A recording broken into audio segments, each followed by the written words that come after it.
இந்த எடப்பாடி பழனிசாமி போல இந்த வரக்கூடிய 2026 தேர்தல்ல செல்லுபடி ஆகுமா இல்ல செல்லா காசு ஆயிடுவாங்க?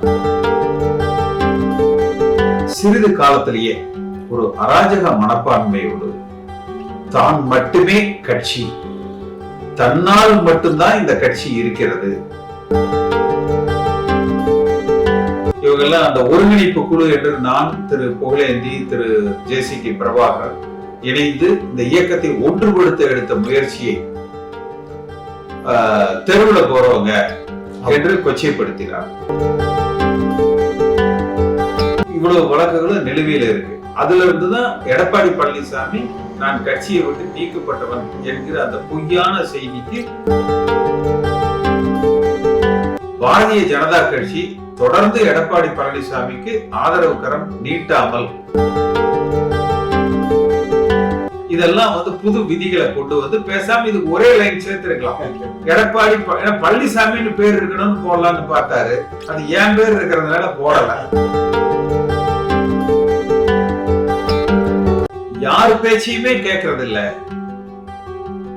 யாரு பேச்சையுமே கேட்காத இந்த எடப்பாடி பழனிசாமி வெற்றி பெறவே முடியாது. ஏதோ திமுக மட்டும்தான் இன்றைக்கு திராவிடத்தை தாங்கி பிடிக்கிற கட்சியாக இன்றைய திமுக அந்த கொள்கை பிடிப்போட பாஜக எதிர்ப்புல பயணிக்கிறாங்க.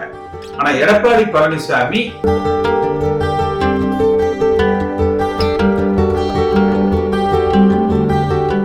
வணக்கம். குக்கு செய்திகளுக்காக நான் உங்களை இன்றைக்கு பேட்டி எடுப்பதற்காக வருகை தந்திருக்கின்றேன். நாம் இப்பொழுது யாரை பேட்டி எடுக்க போகின்றோம் என்றால், முன்னாள் நாடாளுமன்ற உறுப்பினர், அதிமுக முன்னோடியின் என்று சொல்லலாம். ஏனென்று சொன்னால் அதிமுகவில் புரட்சி தலைவருடைய செல்ல பிள்ளையாக வளர்ந்தவர். அதன் பின்பு புரட்சி தலைவி அவர்களும் திரு கேசிபி அவர்களை மிக பாசத்துடனே வைத்திருந்தார்கள். அப்படிப்பட்ட கேசிபி அவர்கள் இன்றைக்கு நம்மிடத்தில் அமர்ந்து நமக்காக ஒரு இன்றி கொடுக்க வந்திருக்கின்றார்கள். நானும் இதுதான் முதல் தடவை அவரை இன்றி எடுக்கின்றேன். மிக்க நன்றி ஐயா, உங்களிடத்தில் நான் சந்தித்தது. இப்போ இவர் நம்ம எடப்பாடி பழனிசாமி ஐயா இப்போ கட்சியினுடைய பொதுச் செயலாளர்னு சொல்றாரு. நீங்க தான் பொதுச் செயலாளர்னு சொல்லி ஏற்கனவே ஒரு வழக்கு தொடுத்திருந்தீங்க. இப்போ பழனிசாமி பல்வேறு குற்றச்சாட்டுகளை உங்கள் மீது சுமத்தினாரு. அதுக்கு நீங்க பதிலடியா நிறைய ஊடகங்கள் வாயிலாகவும் நீதிமன்றத்திலையும் நீங்க வழக்குகளும் தொடுத்திருக்கீங்க. ரெண்டாவது எம்ஜிஆர் அவர் என்ன சொன்னாரு, அம்மாக்காவே அவரை சஸ்பெண்ட் பண்ணிட்டாங்க, நான் ஒன்றும் அவரை சஸ்பெண்ட் பண்ணலை அப்படின்னு சொன்னாரு. அதுக்கும் நீங்க டெபர்மேஷன் சூட் அவர் மேல போட்டிருக்கீங்க, தவறான செய்தியை பரப்புரை பண்றாருன்னு போட்டிருக்கீங்க. இதெல்லாம் எப்படியா பாக்குறீங்க? இதுல இந்த எடப்பாடி பழனிசாமி போல இந்த வரக்கூடிய 2026 தேர்தல்ல செல்லுபடி ஆகுமா இல்ல செல்லா காசு ஆயிடுவாரா? நான் புரட்சி தலைவர் எம்ஜிஆரோடு சட்டமன்ற உறுப்பினராக பயணித்தவன். ஜெயலலிதா அம்மா அவர்களோடு நாடாளுமன்ற உறுப்பினராக பயணித்தவன். நான் நாடாளுமன்ற உறுப்பினராக 89 தேர்தலை எல்லாம் சந்திக்கிற பொழுது, அந்த 88ல ஜார்ஜே அணிகள் பிரிந்திருந்த பொழுதுதான் எடப்பாடி பழனிசாமி அதிமுக கட்சிக்கே வர்றார். காலத்தினுடைய கோலம் அல்லது கால சூழ்நிலை, சசிகலா அவர்கள் எடப்பாடி பழனிசாமிக்கு ஆதரவு கொடுத்து அவரை முதலமைச்சராக அமர்த்துகிறார். ஒரு சேலத்தை சார்ந்த ஒரு கிராமப்புறத்து விவசாயி முதலமைச்சராக வருகிறார் என்று எல்லோரும் அவரை ஏற்றுக்கொண்டோம். ஆனால் சிறிது காலத்திலேயே ஒரு அராஜக மனப்பான்மையோடு தான் மட்டுமே கட்சி, தன்னால் மட்டும்தான் இந்த கட்சி இருக்கிறது என்கிற அளவு அவருடைய செயல்பாடுகள் துவக்கினார். அதுல இருக்கிற குறைகளை சுட்டி காட்டுகிற பொழுது என் போன்றவர்களை கட்சியை விட்டு நீக்கிட்டோம் என்று அறிவித்தார். பொது வெளியில சில அறிவிப்புகள் அது போல வெளியிட்டார். நீதிமன்றத்திலேயே அம்மா காலத்திலேயே இவர் கட்சியை விட்டு நீக்கப்பட்டவர்னு சொன்னாரு. திரும்ப கோவையில ஒரு பத்திரிகையாளர் சந்திப்புல இவங்கெல்லாம் அந்த ஒருங்கிணைப்பு குழு என்று நான், திரு புகழேந்தி, திரு ஜேசிடி பிரபாகரன் இணைந்து இந்த இயக்கத்தை ஒன்றுபடுத்த எடுத்த முயற்சியை தெருவில் போறவங்க என்று கொச்சைப்படுத்தினார். அடுத்து புரட்சி தலைவர் எம்ஜிஆர் காலத்துல உருவாக்கிய விதிகளின்படிதான், அம்மா அவர்கள் காலத்தில் உருவாக்கிய உறுதிப்படுத்தப்பட்ட விதிகளின்படிதான் கட்சியினுடைய தலைமை தேர்ந்தெடுக்கப்பட வேண்டும் என்று நான் வழக்கு தொடுத்திருந்த பொழுது, அன்றைக்கு முதலமைச்சராக இருந்த திரு எடப்பாடி பழனிசாமி தன்னுடைய அதிகார துஷ்பிரயோகத்தால் என் மீது வழக்கு பதிவு செய்து கைது செய்தார். அப்ப இந்த 3 விஷயங்களுக்கு இன்றைக்கு இப்ப கூட கோவையில அவர் மீது ஒரு கிரிமினல் வழக்கு நடைபெற்று கொண்டு இருக்குது. அதே போல ஏற்கனவே சென்னை உயர்நீதிமன்றம் அவர் மீது அந்த கிரிமினல் வழக்கை தொடர்ந்து நடத்த வேண்டும் என்று ட்ரையல் கோர்ட்டுக்கு உத்தரவிட்டிருக்கிறாங்க. அது இப்ப சுப்ரீம் கோர்ட்ல, உச்ச நீதிமன்றத்தில் அது நிலுவையில் இருக்கு. இந்த 2 இல்லாம என்னை பொய்யான குற்றச்சாட்டில் கைது செய்தார் என்று அவர் மீது மான நஷ்ட வழக்கும் தாக்கல் செய்திருக்கிறோம். இவ்வளவு வழக்குகளும் நிலுவையில் இருக்கு. அதுல இருந்துதான் எடப்பாடி பழனிசாமி நான் கட்சியை விட்டு நீக்கப்பட்டவன் என்கிற அந்த பொய்யான செய்திக்கு ஒரு முற்றுப்புள்ளி வைத்திருக்கிறார். இன்னும் அவருடைய அடிவருடிகள் அந்த கருத்தை அங்கங்க பரப்பிட்டு இருக்கிறாங்க. அது அவர்களையும் சேர்த்து எடப்பாடி பழனிசாமியோடு இணைத்து அவர்கள் மீது தக்க சட்ட நடவடிக்கைகளை எடுப்போம். இப்ப தற்பொழுது நீங்க சமீபத்துல பத்திரிகைகள்ல பார்த்திருப்பீங்க, சென்னை உயர்நீதிமன்றத்துல தேர்தல் ஆணையத்துல நான் தொடுத்திருந்த வழக்கு, அந்த வழக்கு நான் 2017 கொடுத்திருந்தேன். அது நிலுவையிலேயே இருந்தது. 17 இருந்து பல கட்டங்களாக மனு கொடுத்துட்டு வந்திருந்தோம். இப்ப அதை விசாரிக்கிறதுக்காக தேர்தல் ஆணையம் அந்த வழக்கை எடுத்திருக்காங்க. எடப்பாடி பழனிசாமி அதற்கு தடை உத்தரவு சென்னை உயர்நீதிமன்றத்தில் வாங்கியிருந்தார். அந்த தடை உத்தரவை நீக்க வேண்டும் என்று நாங்கள் மனு செய்திருந்தோம். அதை ஏற்றுக்கொண்டு எடப்பாடி பழனிசாமி பெற்ற தடை உத்தரவுகள் நீக்கப்பட்டிருக்குது. தேர்தல் ஆணையம் முறைப்படி விசாரித்தால் நிச்சயமாக எடப்பாடி பழனிசாமி இந்த கட்சிக்கு பொதுச் செயலராக தொடர முடியாது. இப்ப நீங்க ரொம்ப நாகரிகமா சொன்னீங்க, இந்த மாதிரி சசிகலா அம்மாவை அவரை பண்ணி விட்டாருங்க. ஆனா அதுக்கு எப்படி நடந்தது அப்படிங்கிறதெல்லாம் ஊர்ந்து போய் தான் அந்த அம்மா கால வருடி தான் ஆசீர்வாதம் வாங்கினாரு அந்த பதவிக்கு. அது மட்டும் இல்லாத நடந்த அந்த சட்டமன்ற உறுப்பினர்கள் எல்லாத்துக்குமே பல கோடிகளை கொடுத்தார். ஒவ்வொருத்தருக்கும் கோடிகளும் தங்க நகைகளும் கொடுக்கப்பட்டு தான் அவர் அதை கைப்பற்றினாரு அந்த பதவியை. அப்படி கைப்பற்றினவர் இன்றைக்கு ஏதோ நேர்மையா விதமா மக்களால் தேர்ந்தெடுக்கப்பட்டது மாதிரி ஒரு சீன் போடுறாரு. இந்த சீன் அதோடு மட்டும் இல்லாம நீங்க இந்த கமிட்டி சொன்னீங்க பாருங்க, இந்த கமிட்டி போடும்போது என்னை போன்ற நான் அதிமுகல பயில 9வது கையெழுத்து என் கையெழுத்து, அதை ஞாபகத்துல வச்சுக்கோங்க. அதிமுக ஆரம்பிக்கும் போது முதல் 72ல தாமரக்குடியை மதுரையில ஏத்தி, ரயில்வே ஸ்டேஷன்ல ஏத்தி, வெள்ளை வில்வெட்டு துணியில வேற நடுவுல தாமரை இதை வச்சு தச்சு அங்க கொடி ஏற்றினோம். நானும் என் ஃப்ரெண்ட்ஸ் ஒரு 5 பேர் சேர்ந்து. அதுக்கு அன்றைய கலைஞர் அரசு என்னை கைது பண்ணுச்சு. அது காரணம் என்ன சொன்னாங்கன்னா, ரயில்வே ஸ்டேஷன் இடத்துல போய் நீங்க கொடிமரம் ஏத்திட்டீங்கன்னு 15 நாள் ரிமாண்டு. அது தெரிஞ்ச உடனே புரட்சி தலைவர் என்னை கூப்பிட்டு, நம்ம இன்னுமே முடிவு பண்ணலையாப்பா, நீ எதுக்குப்பா அப்படி எல்லாம் பண்ண, இங்கேயே இரு அப்படின்னு சொல்லி என்னை தோட்டத்திலே வச்சுக்கிட்டாரு 1 மாசமா. அப்படியெல்லாம் நம்ம எல்லாம் இருந்து வந்தவங்க கட்சியில. அப்படியெல்லாம் இருக்கும்போது இவர் திடீர்னு உள்ள வந்தாரு. ஏதோ அவருடைய சொந்த பந்தங்கள்லாம் இந்த அரசுல இவர் அம்மா இருக்கும்போது பொறுப்புல இருந்தாரு. இந்த பணங்களை எல்லாம் வசூல் பண்ணி கொடுக்குற பொறுப்புல இருந்தாரு. அந்த பொறுப்புல இருந்து இவர் கொஞ்சம் பணங்களை எல்லாம் வச்சுக்கிட்டாரு. 2வது இடையில அம்மா ஆஸ்பத்திரி போகும்போது அப்பா வசூலான பணங்களும் இவர்கிட்ட தான் இருந்தது. இந்த பணத்தை வச்சு தான் இவர் எம்எல்ஏக்களை விலைக்கு தான் வாங்கினாரே தவிர இவர் ஒன்றும் எம்எல்ஏக்களால் தேர்ந்தெடுக்கப்படலை, உண்மையான எம்எல்ஏக்களா. அப்படி இவர் அந்த 3 பேர் கமிட்டி போட்டு நல்ல இடத்துல எப்படி கட்சியை ஒன்றிணைக்கணும்னு சொல்லி போட்டதுதான் அந்த 3 பேர். நீங்க எல்லாம் சேர்ந்து பேசுனீங்க. அன்றைக்கு நான் ரொம்ப சந்தோஷப்பட்டேன். நீங்களும் பேட்டி கொடுத்தீங்க, புகழேந்தியும் பேசினாரு. புகழேந்தியை பத்தி இவரெல்லாம் என்ன பேச இயலும்? ஏன் அந்த அம்மா அந்த சிறையில இருக்கும்போது டெய்லி புகழேந்தி தான் சாப்பாடே எடுத்துக்கொண்டு கொடுப்பாரு. அது எப்படி இந்த மாதிரி ஒரு மனசாட்சியே இல்லாம? எடப்பாடி பழனிசாமி என்ன நினைக்கிறாருன்னா, நீங்க சொல்றது அவர் முதலமைச்சராக ஆட்சியை நடத்தின பொழுது சட்டமன்ற உறுப்பினர்கள் அது எப்படி தேர்வு பெற்றாருங்கிறத நீங்க விளக்கமா சொன்னீங்க. ஆமா. இப்ப இந்த 2021 சட்டமன்ற தேர்தலுக்கு பிறகு இன்று வரை பார்த்தீங்கன்னா கட்சியில பொதுக்குழு உறுப்பினர்கள், செயற்குழு உறுப்பினர்கள், மற்ற முக்கிய பொறுப்பாளர்கள் எல்லோருக்குமே தன்னுடைய பணபலத்தால் அவங்கள சரி கட்டி இன்று வரை இவர் அந்த பொதுச் செயலாளர் என்கிற அந்த பொறுப்பை தக்க வச்சுக்கிட்டு இருக்கிறார்.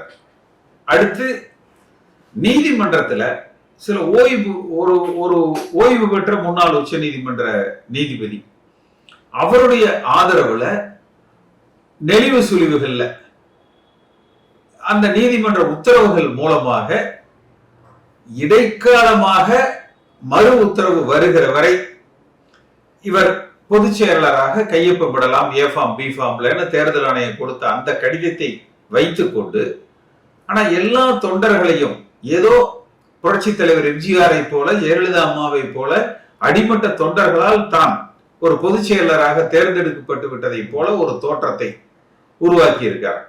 அது எல்லாமே இந்த தேர்தல் ஆணையம் சரியான முறையில் இந்த வழக்குகளை கையாண்டால் பாரதிய ஜனதா கட்சி தொடர்ந்து எடப்பாடி பழனிசாமிக்கு ஆதரவு கரம் நீட்டாமல் நியாயத்தின் பக்கம், நீதியின் பக்கம், நேர்மையின் பக்கம், புரட்சி தலைவர் எம்ஜிஆரின் கொள்கைகள் படி இந்த இயக்கம் வழிநடத்த வேண்டும் என்கிற முடிவு எடுக்கப்பட்டால் எடப்பாடி பழனிசாமி அவர் பொதுச் செயலாளராக மட்டுமல்ல அதிமுக கட்சியில உறுப்பினராகவே அவர் தொடர முடியாது. கிட்டத்தட்ட அந்த சூழ்நிலையை நோக்கித்தான் அவர் பயணித்துக் கொண்டு இருக்கிறார். இல்ல இதுல இன்னொரு விஷயம் பாருங்க, பைலா சேஞ்சஸ் பண்ணாரு. இந்த பைலா சேஞ்சஸ் பண்ணும்போது கடைசி தொண்டன் கூட பொதுச் செயலாளருக்கு போட்டி போடலான்னு தான் தலைவர் அந்த பைலா வச்சிருந்தாரு. அம்மாவும் அதை அப்படியே. எடப்பாடி பழனிசாமி எப்படி பண்ணிட்டாருன்னா 10 மாவட்ட செயலாளர்கள் முன்மொழியணும், 10 மாவட்ட செயலாளர் வழிமொழியணும், 5 ஆண்டு காலம் தலைமை கழக நிர்வாகியா இருந்திருக்கணும், 10 ஆண்டு காலம் கட்சியில இருந்திருக்கணும். இதெல்லாம் புது விதிகளை கொண்டு பேசாம இது ஒரே லைன் சேர்த்திருக்கலாம். எடப்பாடி பழனிசாமின்னு பேர் இருக்கணும்னு போடலாம்னு பார்த்தாரு, அது என் பேர் இருக்கிறதுனால போடல. இப்ப தான் மட்டுமே போட்டியிடுகிற வகையில அந்த விதிகளை திருத்தி இருக்கிறார். அதை எதிர்த்து தான் நான் மனு தேர்தல் ஆணையத்துல கொடுத்திருக்கிறார். அந்த மனு விசாரணைக்கு நியாயமா நடக்கிற பொழுது, பாஜக தலையீடு இல்லாமல் நேர்மையாக நடக்கிற பொழுது நிச்சயமாக எம்ஜிஆர் உருவாக்கிய விதிகளின்படி அதிமுகவுக்கு ஒரு புதிய தலைமை உருவாக்கப்படும். இல்ல அது எவ்வளவு பெரிய கேள்வி கூத்து பாருங்க. இந்த மாதிரி எங்கேயாவது ஒரு பைலா எந்த அரசியல் கட்சியிலுமே அந்த மாதிரி பைலா இல்லை. ஏன்னா நானும் பிரிஞ்சு நானும் தனி கட்சி கண்டவன் தான். தனி கட்சி கண்டிருந்தா கூட பொதுக்குழுவால தான் ஒரு பொதுச் செயலாளரோ தலைவரையோ தேர்ந்தெடுக்கணும் தான் நம்ம விதி. அந்த விதியவே தலைகீழ மாத்தி இப்படி ஒரு 10 பேர் பண்ணோம்னா அந்த 10 பேரை ஒரு கைக்குள்ள வச்சுட்டுனா முடிஞ்சு போச்சு. அதாவது எனக்கு ஒரு அதிமுக கிளை செயலாளர் ஒரு செய்தி அனுப்பிச்சார். யார் பேச்சையுமே கேட்கறது இல்ல, யார் பேச்சையுமே கேட்காத இந்த எடப்பாடி பழனிசாமி வெற்றி பெறவே முடியாது. நீங்க எல்லாம் இவ்வளவு தூரம் சொல்றீங்க இந்த இயக்கம் ஒன்றுபட வேண்டும் என்று, ஆனா அவர் அதை கேட்க மாட்டேங்கிறார். இதுக்கு நேர் எதிராக ஓபிஎஸ் பாத்தீங்கன்னா எல்லாரும் சொல்றதையும் கேட்டுப்பாரு, குருமூர்த்தி சொல்றதையும் கேட்டுப்பாரு, பாஜக சொல்றதையும் கேட்டுப்பாரு, எல்லாரும் சொல்றதையும் கேட்டுப்பாரு. அப்ப அதுவும் தப்பு இல்ல. அவரு எப்படின்னு கேட்டீங்கன்னா, நான் உங்கள்கிட்ட ஓப்பனா சொல்றேனே, அவர் ஏதோ பல முறை முதலமைச்சரா வந்தாரு, அமைச்சரா இருந்தாலும் கூட அது ஒரு குழந்தை தான்.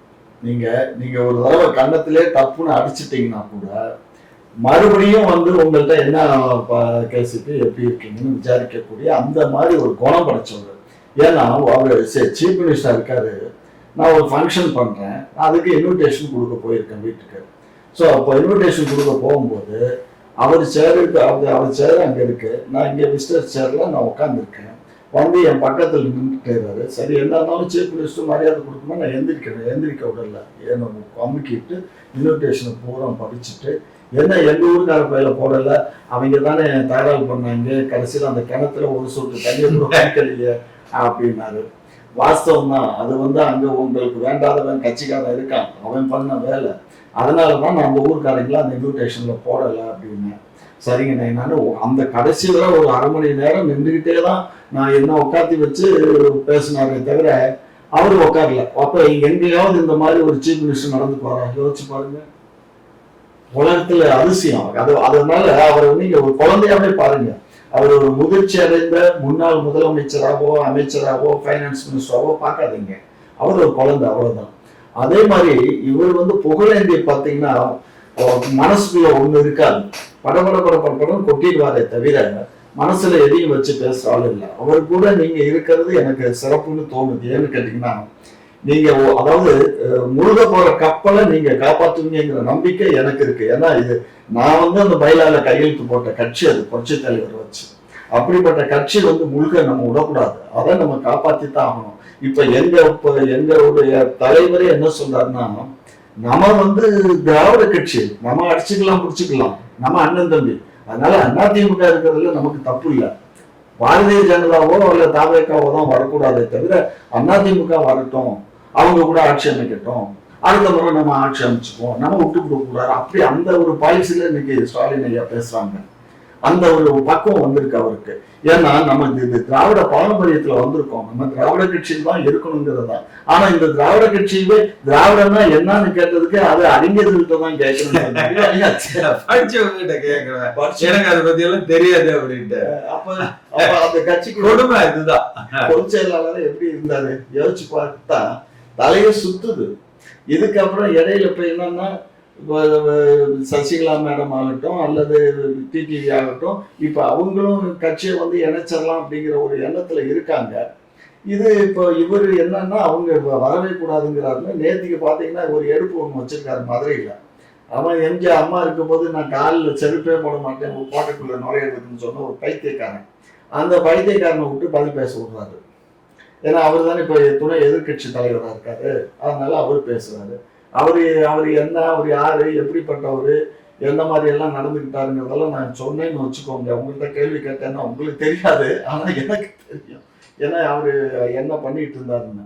இல்ல, எடப்பாடி பழனிசாமிங்கிற ஒரே மனிதர் மட்டும்தான் அதிமுக ஒற்றுமையோடு வலிமையோடு ஒன்றுபடுத்தப்பட்டு தேர்தலில் வெற்றி பெறுகிற ஒரு கட்சியாக உருவாகாமல் தடுப்பதற்கு காரணம் எடப்பாடி பழனிசாமி, அவர் கூட இருக்கிற ஒரு 2-3 பேர், இவ்வளவுதான். அதை தவிர அவ்வளோ பேரும் தமிழ்நாட்டுல இருக்கிற வாக்காளர்கள், அதிமுக தொண்டர்கள், பொறுப்பாளர்கள், நிர்வாகிகள், பொதுமக்கள் எல்லோரும் ஒன்னா சேருங்க, ஜெயிச்சிடலாம், 2026 நீங்க ஆட்சி அமைச்சிடலாம், ஒன்னா சேருங்கன்னு சொல்றாங்க. ஆனா வரட்டு பிடிவாதமா இல்ல முட்டாள்தனமா இல்ல அறிவே இல்லையா என்னன்னு தெரியல. இவர் மட்டும் தான் பொதுச் செயலாளராக இருக்கணும், அதுக்கு நாங்க அது கூட சொல்லிட்டோம், நீயே இருந்துக்கப்பா, கட்சியை ஒன்றுபடுத்தி ஆளுகிற கட்சியாக அதிமுக வர்ற அளவுக்கு வலிமைப்படுத்துங்கன்னு சொல்லியாச்சு. ஆனா அதுக்கு அவர் தயாராக இல்லை. அவர் மட்டும்தான் இந்த கட்சியை ஒற்றுமைப்படுத்துவதற்கு வலிமைப்படுத்துவதற்கு தடையாக இருக்கிறார். அந்த தடை அநேகமா மிக விரைவில் தகர்க்கப்படும் அப்படிங்கிற நம்பிக்கை எனக்கு இருக்கு. இந்த ஓபிஎஸ் சொல்ற ரகசியம் உங்களுக்கு தெரியுமோ? அது ஓபிஎஸ் அந்த இதுக்குள்ள அந்த ஆட்டத்துக்கு நான் வரல. நிச்சயமாக தேர்தல் ஆணையத்தின் மூலமாக, நீதிமன்றங்களின் மூலமாக அதிமுக தொண்டர்களது ஆதரவோடு வலிமையோடு அந்த தடைகள் தகர்க்கப்பட்டு வருகிற தேர்தலில் ஆளுகிற கட்சியாக அதிமுக உருவெடுக்கும். ஆனா நீங்க இவ்வளவு சொல்றீங்க. இப்போ அதிமுகவை பொறுத்த மட்டிலும் வயதானவங்க தான் கட்சியில இருக்காங்களே தவிர இளைஞர்களே அந்த கட்சியில இல்லை. அதை வெளிப்படையா பேசித்தான் ஆகணும். ஏன்னா நானும் பல ஊர்களுக்கு போறேன், பல மேடைகள்ல பாக்குறேன், வைக்கிறேன். எல்லா ஒரு 50 வயசு கடந்தவங்க தான் அந்த கட்சிக்காக வேலை செய்யவும் பண்றாங்களே தவிர இளைஞர்களே அந்த கட்சியில இல்லாம போயிட்டாங்க. அது எம்ஜிஆருடைய பேரு புகழ் இன்றைக்கு இருக்கு, அது இருக்கு. திராவிடம் என்பதை இன்றைய இளைஞர்களும் உணர்ந்து வச்சிருக்கிறாங்க. ஆனா ஏதோ திமுக மட்டும்தான் இன்றைக்கு திராவிடத்தை தாங்கி பிடிக்கிற கட்சியாக இன்றைய திமுக அந்த கொள்கை பிடிப்போட பாஜக எதிர்ப்புல பயணிக்கிறாங்க. ஆனா எடப்பாடி பழனிசாமி அவருக்கு 2 கொள்கை தான். அவர் மட்டுமே பொதுச் செயலாளராக இருக்கணும், அவர் மட்டுமே முதலமைச்சராக இருக்கணும், மற்றபடி கட்சியில யார் இல்லைனாலும் பரவாயில்ல, இந்த கட்சி ஆட்சிக்கு வரலைனாலும் பரவாயில்ல, திமுகவே இருந்தாலும் பரவாயில்ல, பாஜகவே இருந்தாலும் பரவாயில்ல, தன் குடும்பம் தன் சொத்துக்கள் தனக்கு எதுவும் வழக்கு இல்லாம தன்னை காப்பாற்றிக் கொண்டால் போதும் என்பதற்காக இந்த இயக்கத்தினுடைய நடவடிக்கைகளை அவர் சுருக்கி விட்டார். அதுதான் இதுல பிரச்சனை. பரவலாக எல்லோரும் இணைந்து ஒரு திராவிட கட்சியாக எப்படி புரட்சி தலைவர் எம்ஜிஆர் அதை உருவாக்கினாரோ அந்த வழியில இந்த இயக்கம் வழிநடத்தப்படுகிற பொழுது நீங்க எதிர்பார்க்கிற அந்த இளைஞர்கள் ஆதரவு, பெண்கள் ஆதரவு, இது எல்லாமே அளப்பெரிய அளவுல கிடைக்கும். இன்றைக்கு அவ்வளவுக்கும் தடையா இருக்கிறது எடப்பாடி பழனிசாமி என்கிற ஒரு தனி மனிதனின் ஆணவம், அகங்காரம், சுயநலம். இது மட்டும்தான் காரணம். மிக விரைவில் இது எல்லாமே தகர்க்கப்படும் நினைக்கிறேன். சரி, இது அரசியல் அப்படி அந்த அரசியல வச்சிருவோம். இப்ப இன்னைக்கு நாட்டு நடப்பு, இன்றைக்கு ஜாதி வாரி கணக்கெடுப்பு எடுக்கணும்னு சொல்லி டாக்டர் ஒரு போராட்டம் இன்னைக்கு வள்ளுவர் கோட்டத்தில் இப்ப நடந்துட்டு இருக்கு.